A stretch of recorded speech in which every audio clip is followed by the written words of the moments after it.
I'd like to start with a question this evening from you. If anybody has a question about their practice or a question in general about the practice.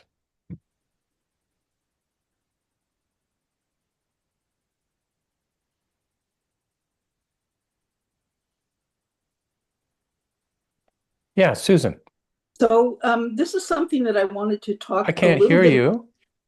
Can't you? Can you not hear me, Jack? Can other people Can hear me? people hear Susan? Yes, okay. Let me adjust my set. Audio.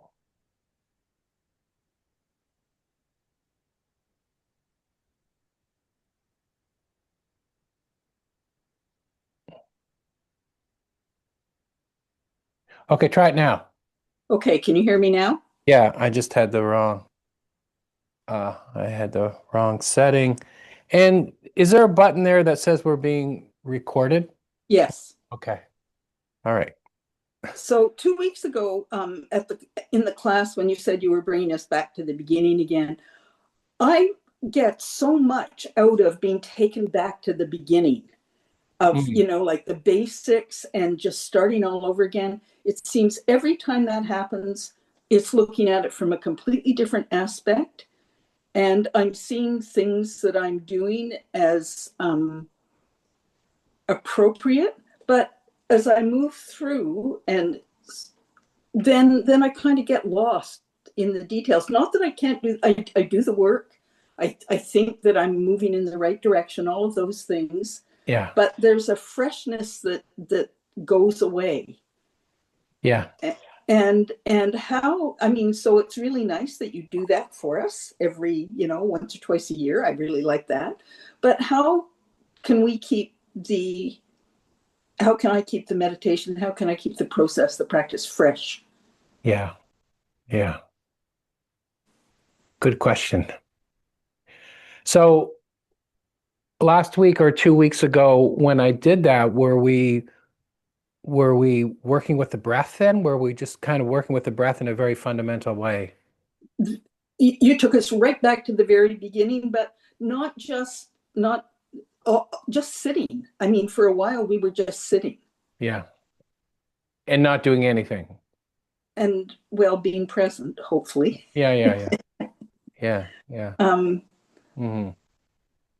but it kind of dusted everything off, Right, and right, right. Yeah, yeah.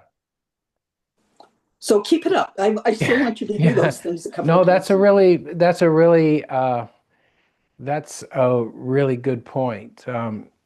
Of course, most of you are probably familiar with the book Zen Mind, Beginner's Mind, and that's kind of the point of that title, and a lot of the the approach with Zen. When we first begin the practice, it's really simple because we don't really know anything and we don't really know what we're supposed to be doing. And so we apply the instructions in a very simple, direct way. And it's not unusual for people when they first begin to practice to have really good experiences and deep insights or deep feelings of samadhi, deep experiences of samadhi or concentration, and then they kind of lose it. And what happens is experience gets in the way because we have experience, and then that sets up expectation, and so we expect certain things to happen. I mean, there's a lot of ways to talk about this, so I'm just sort of taking one approach in this moment right now. But so we have experience, and then the experience sets up expectations. Well, this is the way meditation should be. I should be able to sit down and just be with the presence of my my being, or I should just be able to sit and watch my breath, and then this experience unfolds or that experience unfolds. Um, but once we have expectations, then we are kind of back in concept. We're thinking about it too much. How come it's not, how come it's this? Uh, Somebody has their speaker on. Sorry. I'm I'm sorry. sorry. It's It's me. me. I'm I'm just, just, Got two computers on. Okay. yeah, I'm sorry. I'm trying to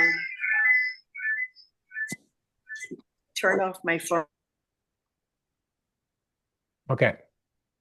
No.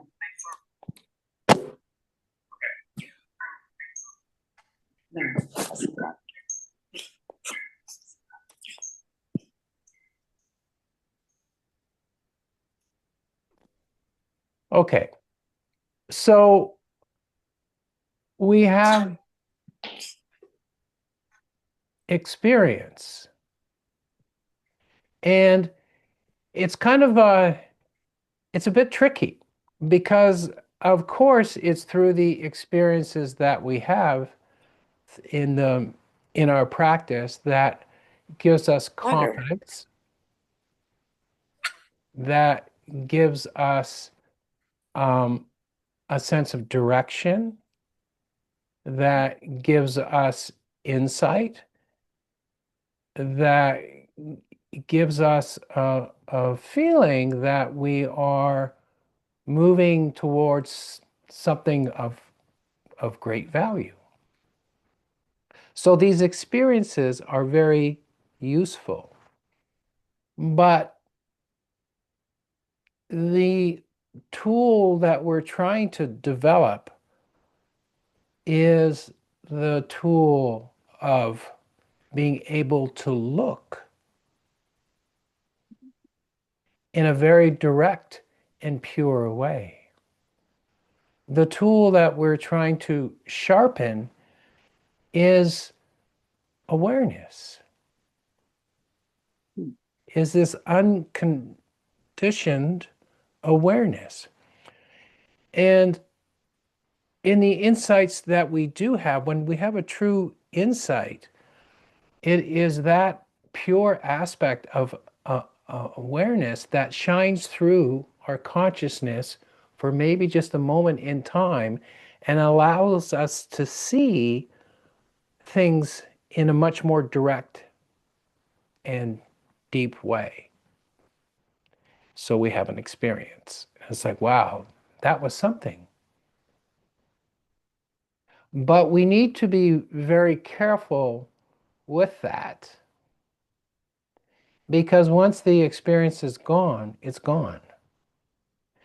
And if we set that up as something that we're trying to move towards, then we can get caught in this whole sense of idea or expectation.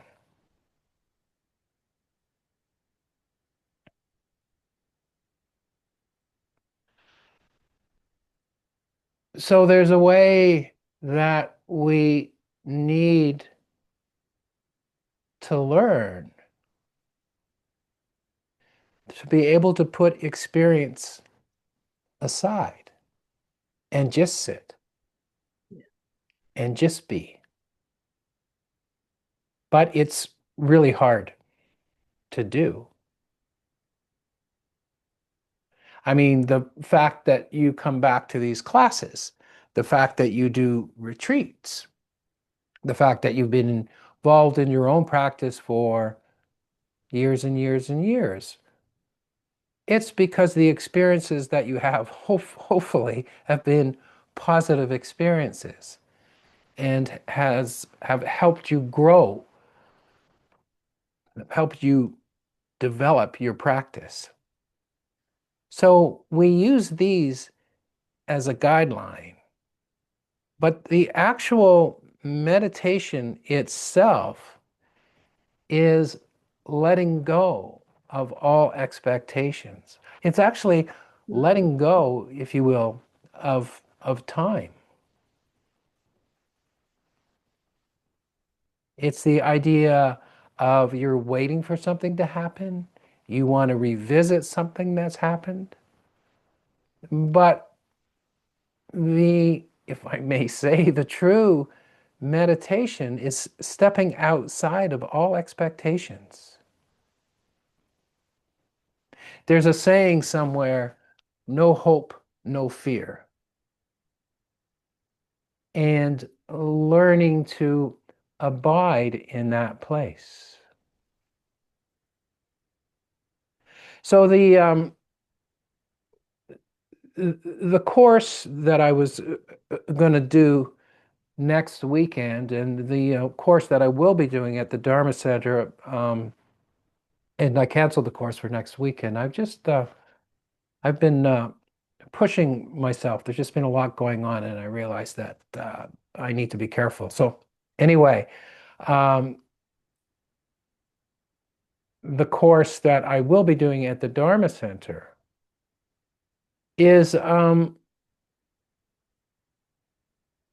think it's called Learning to Trust in Your Inner Essence. And the course I was going to do this weekend was the idea of, or it's called Exploring Presence. But basically, the idea is what we've been working with on and off over the years is that at some point in your being, that you start to develop confidence in the fact that the essence of the practice is letting go of effort, Okay. is letting go of the idea of that there's something else. Yeah. And that can drive you kind of crazy. It's like, well, if there's not something else, what am I doing here? Like, shouldn't I just be, you know, watching the Blue Jays? Which we can all do later this evening if we wish. But there begins to shine through this underlying essence that is already here. Mm-hmm. But it gets covered up in the realm of expectation. And so when we first begin to sit and we just sit with the basics, then we're letting go of expectation. And then that deeper aspect of our being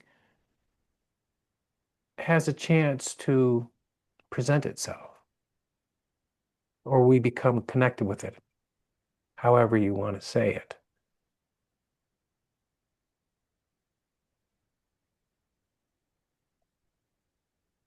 But when we find ourselves after years of practice or months of practice or decades of practice, and we find ourselves frustrated with ourselves or disappointed with the practice, look at expectation.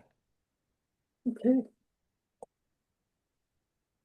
Look at expectation, because that's what's tripping us up.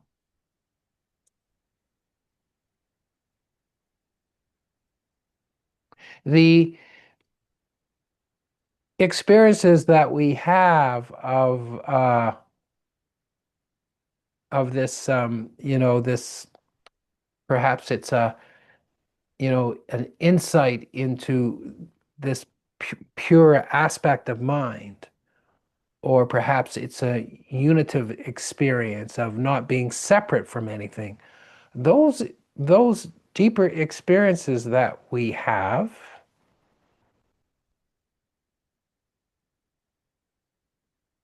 they're not something they're not something that we can grab onto. All we can do is set the conditions, and when the time is ripe, and then those experiences come through. Mhm. So the job is to set the conditions.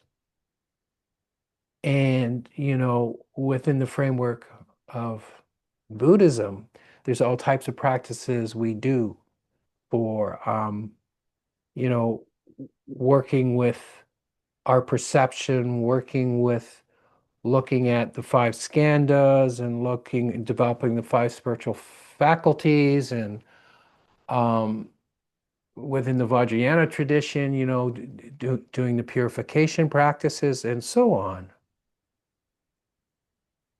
But they all lead us to this place where the mind can be still and open enough to let go of all expectation. And we sit with the window open, waiting for the breeze to blow through. But it also, I've talked about this before, and perhaps it's because of my background, but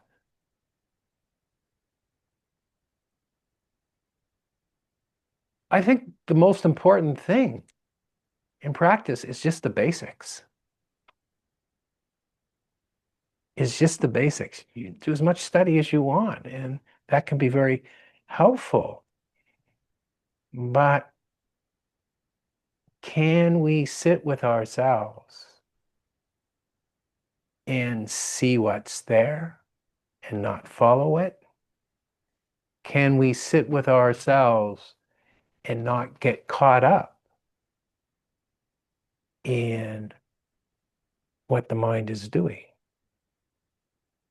Can we sit with ourselves in a very basic, fundamental way and just watch?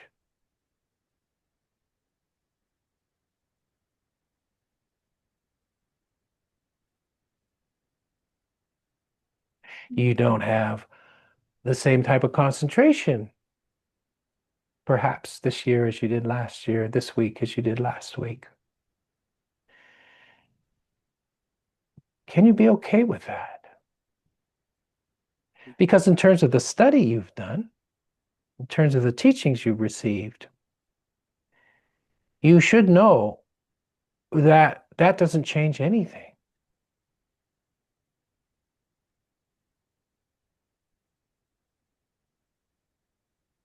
That doesn't change anything on the level of your essence or what's fundamentally true. Nothing changes that.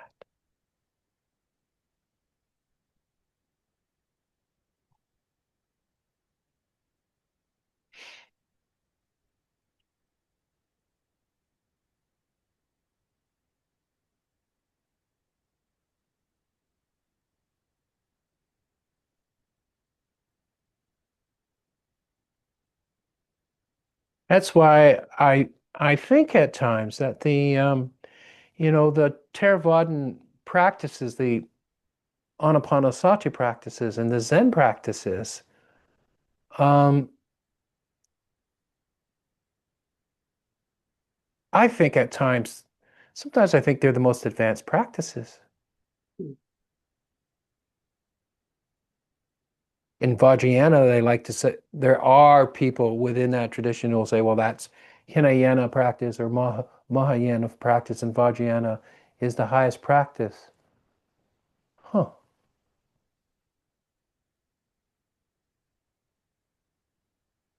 If we are on about the fundamental nature, essence of mind, how can something be higher and how can something be lower?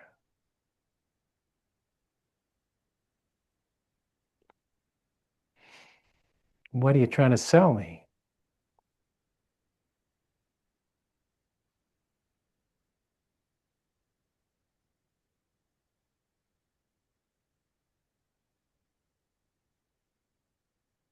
I don't know.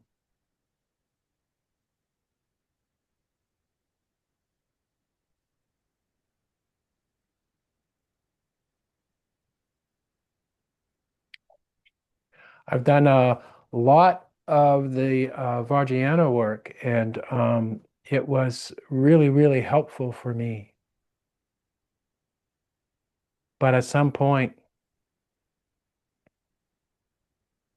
you got to let go of whatever it is you're doing.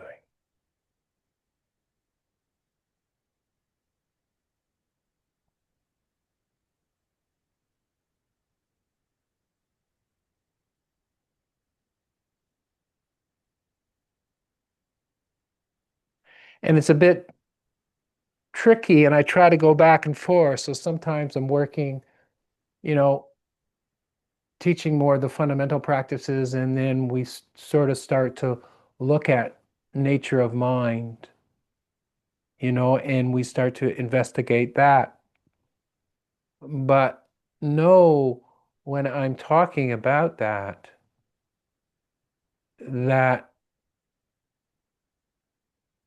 I'm not suggesting that you let go of the basic practice. Right.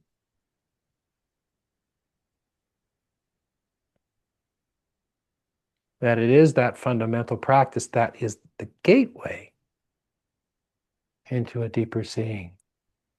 But I think we all need to go back to the fundamentals every day. Hmm. Hmm.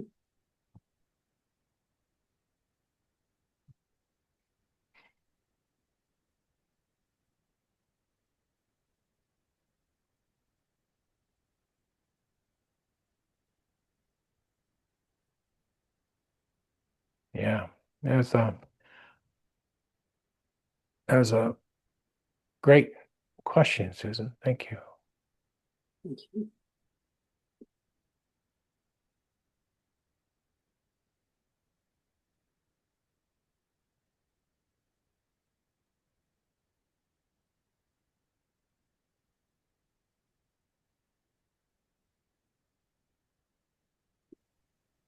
Hey, Chad, Yeah, Chris.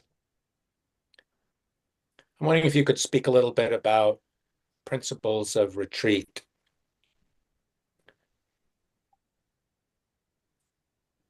Okay. Am I, I was looking forward to the retreat this coming weekend, and I know you had to change it, but I'm going to go ahead and proceed with it anyway, and for myself, and any guidance you can give us about retreating is always helpful for me. Okay. Good. Thank you.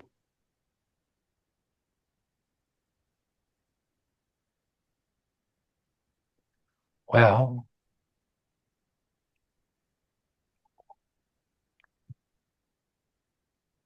make sure the fridge is well supplied.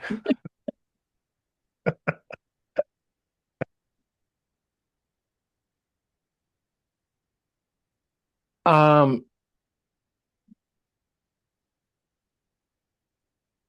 so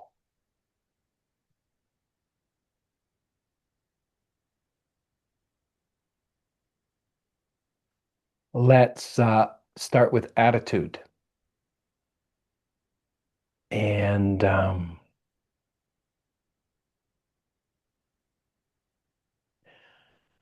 just the fact that I had to withdraw my offer of teaching this weekend. Just so you know, I don't like doing this. but I also, I've had a little bit of a health scare in the last year or so. It's kind of like I need to pay attention to things, and that's what I'm doing. I don't like doing that, but um, I really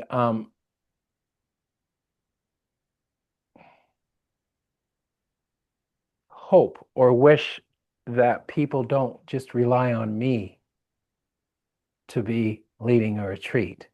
So when Chris said that he's decided to go ahead and do his own retreat, my little heart leapt with joy, and it did, because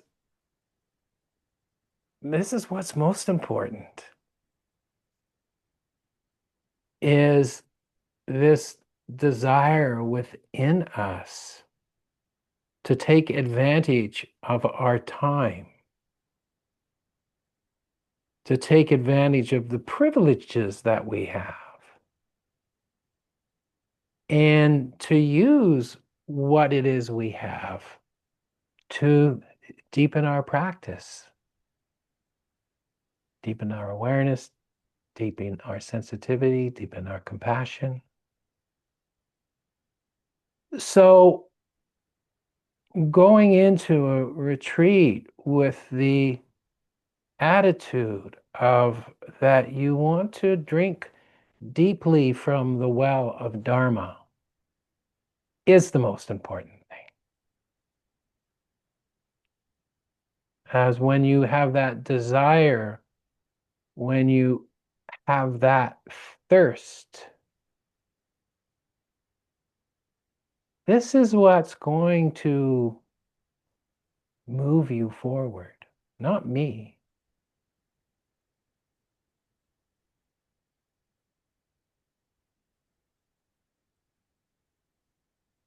I do my best to inspire people, but I can help maybe light the flame a little bit, but you got to protect it and you got to make it grow. And doing retreat work is a really, really good thing to be able to do. So that intention of, I want to take advantage of what I've got. And you may not be in a position in your life where you can do a lot of retreats. But like Ajahn Chah said, somebody said, oh, I'm too busy to work on my meditation. And Ajahn Chah said to him, can you breathe? And they said, yeah. He goes, well, you can practice. Quit messing around. So, first of all, that attitude that you want to drink deeply from the well, that's what's most important. Um, and I think it's also to create an idea of the type of uh, di discipline you want to practice for the 2 or 3 or the 5 days, and to stick with that. It may be that you're going to turn off your cell phone, that you're not going to go on any devices at all, that you're going to stay in your room or you're going to stay in your house. You're only going to eat 1 meal a day or 2 meals a day. You're going to, just the parameters. So to set those up and know what they are before you go in, because of course the mind gets bored and distracted, and then it wants to fill that space up. So to have a, a discipline that you know is going to work for you, don't make it too hard where it's just going to be like torture. But to have some sort of where you're going to eat half the food that you normally eat. You're not going to eat anything that is not going to make you feel good. That's a good discipline. To really see your food as medicine. What is it that you need to give you energy and the right kind of energy?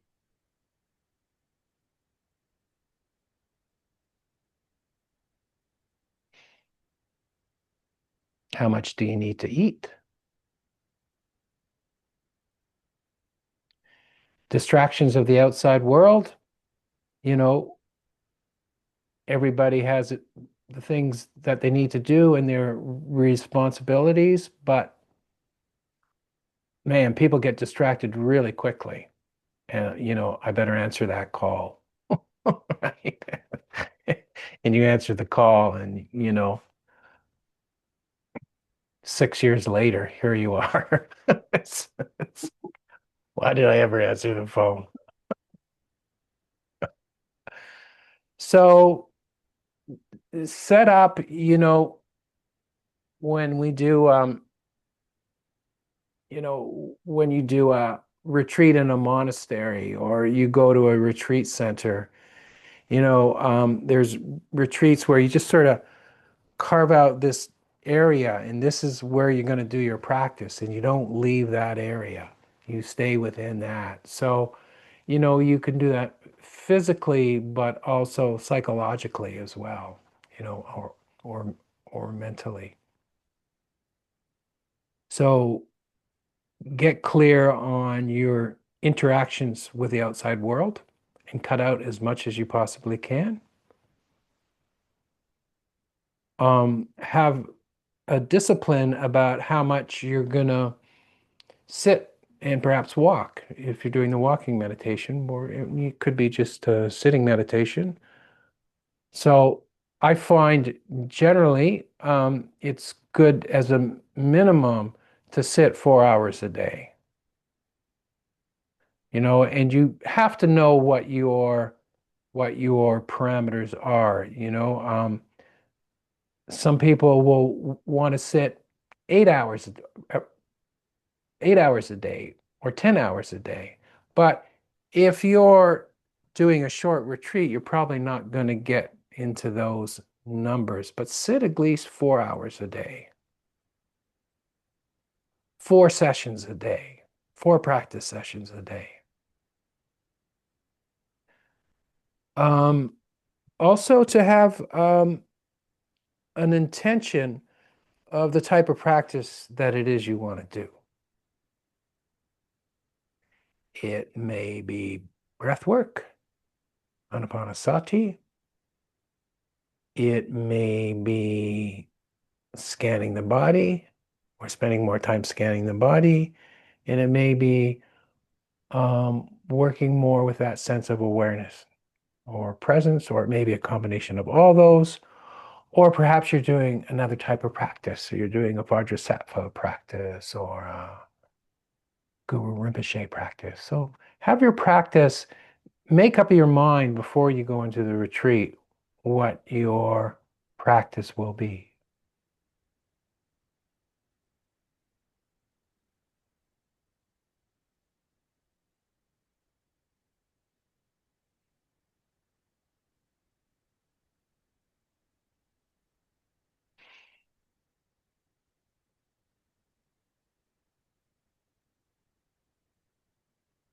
For doing a home retreat in the middle of our lives, you know, or like even when you come to the Dharma Center, uh, I think one of the gifts, the great gifts of doing a retreat is just being able to slow down and do one thing at a time. So I would make that a discipline.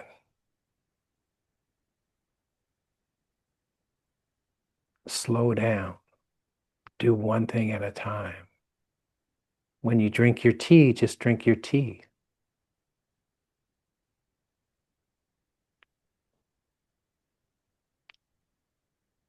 And in a way, if we just turned off media, phones, turned off extraneous conversations, and spent the day just doing one thing at a time, maybe you could do that on a Saturday morning. What would that feel like? So I would bring that attitude into whatever length of retreat that you're doing.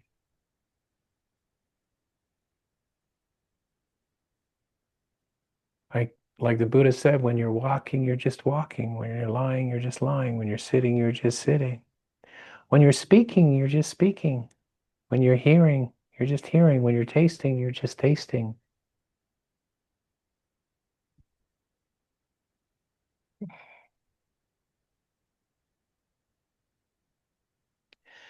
And of course, the other aspect is, I mean, the a couple of more important points is to understand that whatever your experience is, it's temporary, it's impermanent.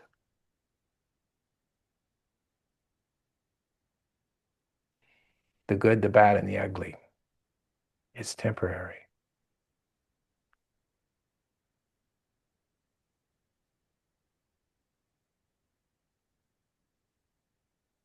And of course, and I'll probably stop here, is to, as a Buddhist, to stay with the intention that you're doing this for the sake of all sentient beings. That you are creating a harmonious field of awareness and love and compassion, not just for yourself, but for all sentient beings.